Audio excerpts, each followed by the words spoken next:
سەرەڕای ئەوەی لە ساڵی 2019دا بەڕووخانی دوایین مۆڵگەی داعش لە باغۆزی سووریا کۆتایی هاتنی سەربازی ڕێکخراوەکە ڕاگەیەنرا، بەڵام ئەم دۆسیەیە هەرگیز بە تەواویدا نەخرا و هەمیشە مەترسی داعش لەسەر پێ بووە.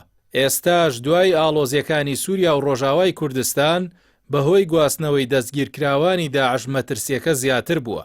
بە پێی دوایین خەمڵاندنەکانی ویلایەتە یەکگرتووەکان نزیکەی 7,000 چەکداری داعش لە زیندانەکانی باکووری ڕۆژهەڵاتی سووریادا بوون کە پێشتر لە ژێر دەسەڵاتی هێزەکانی سووریای دیموکرات هەسەدەدا بوون. لەگەڵ گۆڕانکاریەکان و گەڕانەوەی ئەو ناوچانە بۆ ژێر دەسەڵاتی حکوومەتی سووریا، دۆسیەکە ئاڵۆزیەکی نێودەوڵەتی و هەرێمی بەخۆیەوە بینیوە و واشنتۆن فشارێکی دیبلۆماسی خستە سەر بەغدا بۆ وەرگرتنەوەی ئەم ژمارە زۆرەی زیندانیان. مەترسی گەورەی ئەم پرۆسەیە لەوەدایە کۆکردنەوەی هەزاران چەکداری خاوەن ئەزمون و ئایدۆلۆژیای پەڕگیر لە زیندانەکانی عێراقدا بۆ داهاتوو دەکرێت وەک بۆمبێکی تەوقیتکرا وابێت.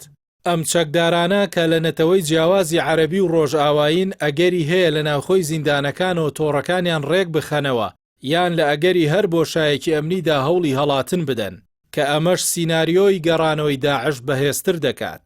بەڵام نووسینگەی محەممەد شیع سوودانی بڵاوی کردەوە لە میانەی کۆبوونەوەی ئەنجومەنی وەزیراندا بۆ ئاسایشی نەتەوەی سوودانی ڕایگەیاندووە. قایل بوون بە وەرگرتنی ئەو دەستگیرکراوانە بە ئامانجی پاراستنی عێراق بووە. جۆ کێنت بەڕێوەبەری ناوەندی دژە تیرۆری ئەمریکا NCTC ئاشکرای کرد سەردانی بەغدادی کردووە و سەرەڕای سوپاسکردنی حکوومەتی عێراق ئاماژەی بەوە داوە کار لەسەر ئەوە دەکەن زیندانیا هەرە مەترسیدارەکان دیاری بکەن بۆ ئەوەی دڵنیا بن بە شێوەیەکی پارێزرا و دەگوازرێنەوە و لە ڕێگەی سیستمی دادوەریەوە لێپرسینەوەیان لەگەڵ دەکرێت. حکوومەتی عێراق لە ڕێگەی میکانیزمێکی هەماهەنگی ڕاستەوخۆ ڕازی بووە بە وەرگرتنی ئەم زیندانیانە، بەڵام لایەنی عێراقی جەختی کردووەتەوە لە ئامادەی تەواودایە بۆ دادگایی ئەوانەی بە تیرۆریست ناویان دەبات. فایق زێدان سەرۆکی ئەنجومەنی باڵای دادوەری عێراق ڕایگەیاندووە دادگاییەکان بە پێی یاسای عێراقی و بە ڕەچاوکردنی پێوەرە نێودەوڵەتیەکان بەڕێوە دەچن.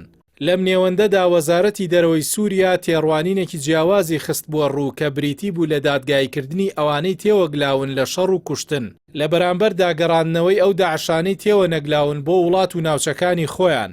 بەڵام گواستنەوەی دەستگیرکراوان بۆ عێراق ئەم هاوکێشەیی گۆڕی و پرسیارە یاساییەکانی ئاڵۆزتر کرد. کێشەیەکی یاسایی گەورە کە ڕوبەڕووی دەسەڵاتی دادوەری عێراق دەبێتەوە بریتیە لە چۆنێتی مامەڵەکردن لەگەڵ چەکدارە بیانیەکان بە تایبەت ئەوروپیەکان. بەرپرسانی عێراق دەڵێن تەنیا ئەوانە دادگایی دەکەن کە لە ناو خاک و سنووری عێراقدا تاوانیان کردووە، ئەمەش بۆشایەکی یاسایی دروست دەکات بۆ ئەوانەی تەنیا لە سووریا شەڕیان کردووە و ئێستا لە عێراق زیندانین. ئەوەی گرنگە گواستنەوەی ئەم هەزاران چەکدارە بۆ عێراق وڵاتەکە دەکاتە گەنجینەیەکی گەورەی پاشماوەی داعش. ئەمەش نەک تەنیا بارگرانێکی دارایی و یاساییە بۆ بەغداد، بەڵکو و مەترسیەکی ئەمنی درێژخایەنە و عێراق دەکاتە پاسەوانی مەترسیدارترین زیندانیەکانی جیهان.